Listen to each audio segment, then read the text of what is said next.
बात महाराष्ट्र की। देखिए, महाराष्ट्र की राजनीति में एक बार फिर अटकलों का बाजार गर्म है। कांग्रेस के बड़े नेता अशोक चव्हाण और डिप्टी सीएम देवेंद्र फडणवीस के बीच हुई मुलाकात के बाद अटकलों को हवा मिली है और अब इस पर अशोक चव्हाण का बयान भी आया है। अशोक चव्हाण ने कहा कि फडणवीस से सिर्फ 2 मिनट की मुलाकात हुई, कोई राजनीतिक चर्चा नहीं हुई। आपको बता दें, बीते दिन वर्ली में एकनाथ शिंदे के ओएसडी आशीष कुलकर्णी के आवास पर यह मुलाकात हुई थी। डिप्टी सीएम देवेंद्र फडणवीस से अशोक चव्हाण की मुलाकात हुई थी। हालांकि उन्होंने कहा कि ये राजनीतिक मुलाकात नहीं थी, केवल 2 मिनट की ही मुलाकात हुई है। कोई विवाद नहीं है। ये सब जो न्यूज़ आ रही है वो बिल्कुल गलत है, बेबुनियाद है। मैं अभी दिल्ली जा रहा हूँ। पार्टी का कल महंगाई के खिलाफ जो आंदोलन है उसमें सहभागी होने के लिए कल मैं दिल्ली में रहूँगा।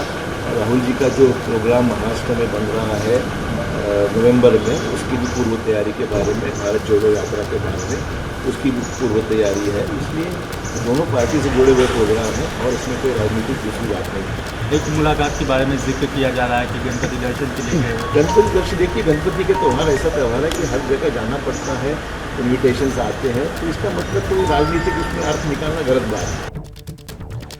देखिए, महाराष्ट्र के 2 पूर्व मुख्यमंत्रियों की मुलाकात से महाराष्ट्र की सियासत एक बार फिर से गर्माने लगी है। अब सवाल ये उठ रहा है कि क्या महाराष्ट्र कांग्रेस में फूट पड़ने वाली है। देखिए हमारी रिपोर्ट।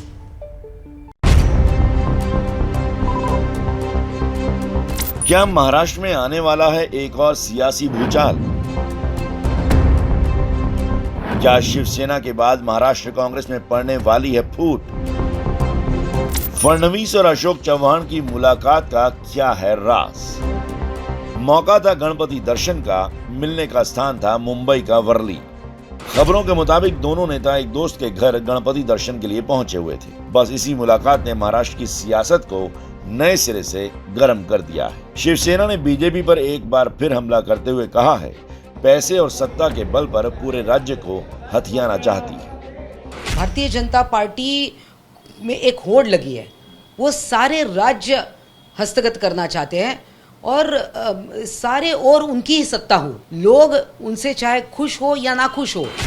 अशोक चव्हाण महाराष्ट्र कांग्रेस के वरिष्ठ नेता हैं, महाराष्ट्र के सीएम रह चुके हैं, लेकिन पिछले कुछ दिनों के दौरान चव्हाण और पार्टी के बीच अनबन की खबरें आती रही हैं। ऐसे में दोनों नेताओं की मुलाकात ने सियासी सवाल खड़े कर दिए हैं। हालांकि बीजेपी ऐसी किसी मुलाकात से इनकार कर रही है। आज की तारीख में हम कोई कांग्रेस का नेता हमारे पार्टी में लाने की मनस्थिति में नहीं है। उनके नाराजगी का फायदा राजनीति में कब उठाने का, उसकी समय सीमा हम तय करेंगे और उस समय देखेंगे कि क्या करना है। और रौनक कुकड़े हमारे साथ, हमारे सहयोगी लगातार जुड़े हुए हैं। महाराष्ट्र की सियासत में इस मुलाकात के बाद जो गर्माहट दिखाई दे रही है उसके मायने क्या है, ये बताने के लिए रौनक, क्या कुछ राजनीतिक हलकों में चर्चाएं हैं? क्योंकि अशोक चव्हाण तो इनकार कर चुके हैं, वो कह चुके हैं कि केवल 2 मिनट की मुलाकात हुई थी, लेकिन 2 पूर्व मुख्यमंत्री मिलते हैं तो राजनीतिक बात ना हो, ऐसा तो हो नहीं सकता। जी देखिए, निश्चित तौर पर आदर्श, मुख्य तौर पर भले ही अशोक चव्हाण की तरफ से इन खबरों को जो है वो नकारा जा रहा हो कि ऐसी कोई राजनीतिक चर्चा इन दोनों नेताओं की मुलाकात के दौरान नहीं हुई, लेकिन मुख्य तौर पर ये अटकलें कहाँ से शुरू होती है, मैं आपको कुछ महीनों पहले ले जाना चाहता हूँ। 20 जून की तारीख महाराष्ट्र में विधान परिषद के चुनाव हो रहे थे और उस दौरान कांग्रेस के भीतर ही क्रॉस वोटिंग देखने को मिली और उसकी वजह से कांग्रेस का जो एक कैंडिडेट था उसको भी विधान परिषद चुनाव में उसकी हार देखने को मिली। और उसके बाद जब शिंदे सरकार अस्तित्व में आई और उस वक्त जब बहुमत परीक्षण था, तब भी कांग्रेस के करीबन 10 ऐसे एमएलए थे जो बहुमत परीक्षण के वक्त विधानसभा में सही वक्त पर नहीं पहुंच पाए और जिसकी वजह से भी इस तरह की अटकलें जो है वो लगातार सामने निकल कर आने लगी कि कांग्रेस में कहीं ना कहीं विधायक नाराज है और अशोक चव्हाण भी उस वक्त जो है वो नाराज होने की बात समझ में आ रही है। नजदीकियों की वजह से ये सवाल बार बार उठ रहा है कि आखिर महाराष्ट्र की राजनीति में पक क्या रहा है, और नजर बनाकर आप रखिए। क्या मजबूरी है मेरी, बताइए। मैं अभी आपको बताती हूँ कि मैंने ओए होए होए होए नमकीन के चटकारे लेते हुए टकटकी मार के डिबेट शो को पॉज रिपीट कर करके देख रहे हैं जोगिंदर जी। इनकी तरह आप भी देखें अपनी फेवरेट डिबेट्स को रिपीट कर और डाउनलोड कीजिए एबीपी लाइव ऐप अपने स्मार्ट टीवी पर।